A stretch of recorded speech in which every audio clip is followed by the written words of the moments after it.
The myth of globalization, the false promise of progress and development.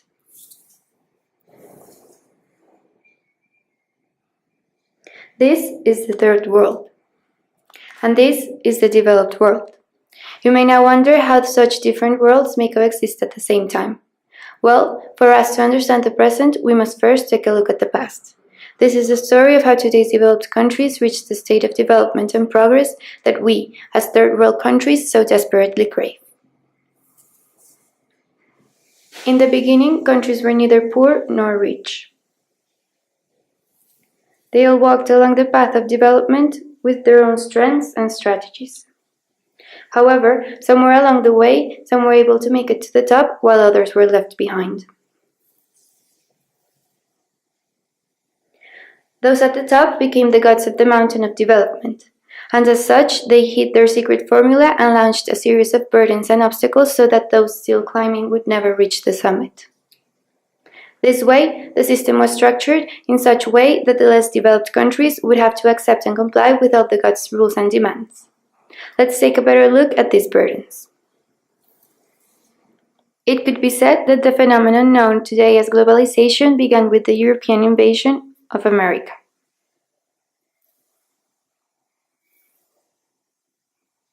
Europeans brought new ideas and products which were to bring prosperity and progress to the indigenous peoples.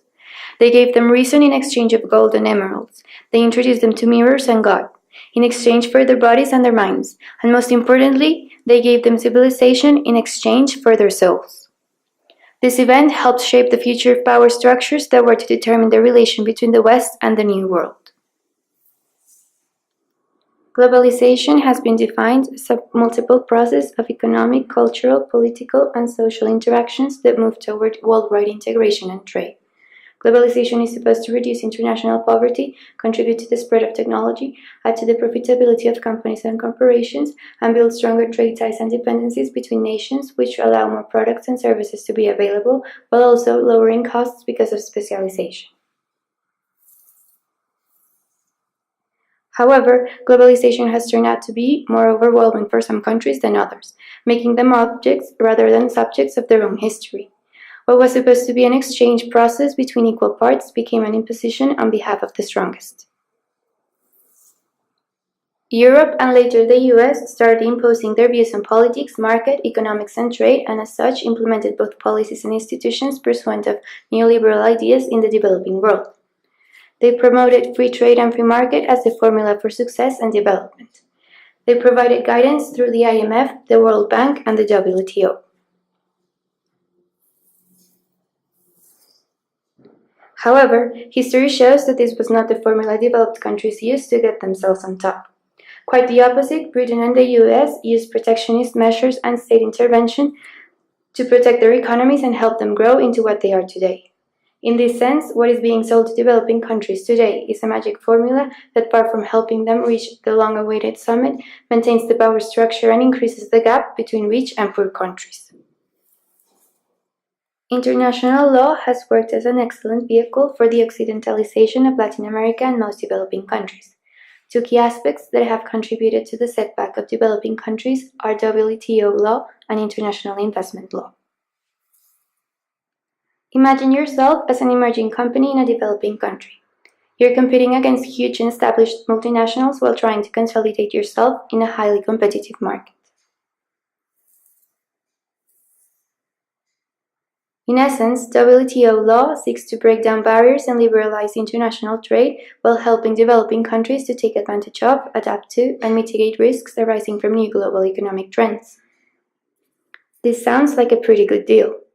But let's remember you're a small corporation in a developing country, which means that thanks to the same rules that are supposed to help you, your own country cannot protect you from a widely asymmetrical market.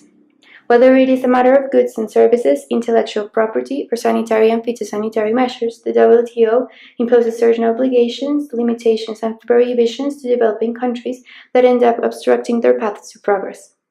Within the current system, developing countries are virtually doomed to fail. International investment law poses similar circumstances. Imagine yourself as a small emerging country, looking for your place in the world.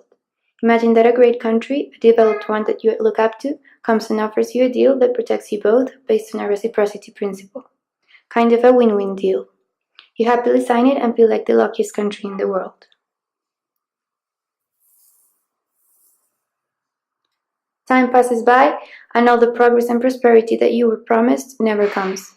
One day even, an economic crisis arises that forces you to introduce tax reform. But wait, it turns out you can't. You remember that some time ago you signed a bilateral investment treaty that stated you would and could not introduce changes in tax policies that could affect foreign investors regardless of the motivation. Only now you realize you signed an agreement that not only did not bring the prosperity and well-being that was promised, but that also imposed obligations and limitations detrimental to your own good.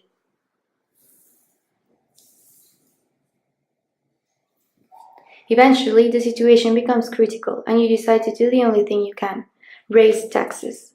What happens next?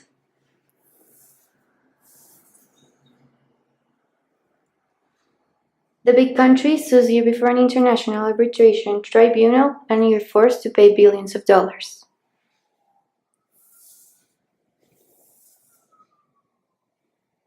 You now realize that even if it is about implementing the policies needed to overcome a financial crisis or adopting the necessary measures in order to protect the environment, you have your hands tied by an agreement that in reality provides you with nothing but obligations.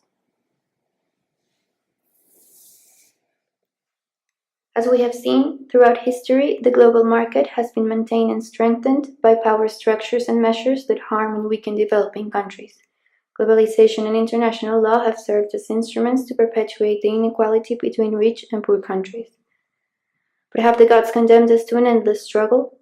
Are we doomed to climb the mountain of progress forever? The answer is no. It is undeniable that globalization can bring wealth and prosperity. It is also undeniable that globalization and international law shape each other and together shape the dynamics between countries. As such, it is under this perspective that we need to rethink international law as a way to balance the equation and truly allow developing countries to reach development without paralyzing the process of globalization itself.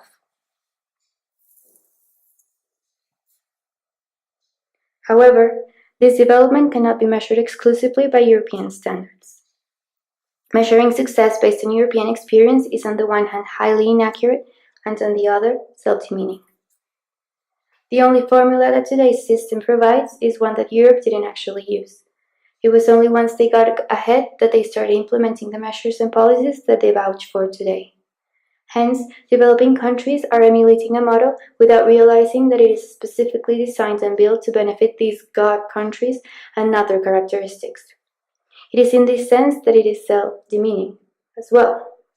To think that progress and development can only come through Western ways overlooks the fact that developing countries, especially in Latin America, have distinctive and suitable characteristics of their own that can lead them to greatness. International law is noticeably European, but Latin American countries are as much members of the international community as any European country. And as such, they have the competence and strength to take control of their own culture, policies, and economies to make the formula that best suits them to get to the top.